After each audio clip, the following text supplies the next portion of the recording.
Alright, this is the repair finally done. Turn this off so it won't make noise. This is what I did.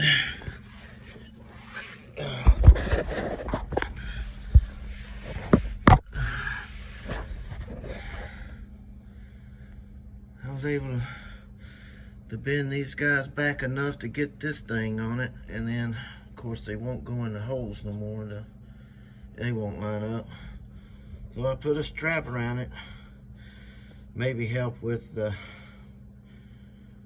bouncing and stuff. I don't know. We'll find out. But that did help pull this together right here. And I got that rope around it and squeezed together with that thing.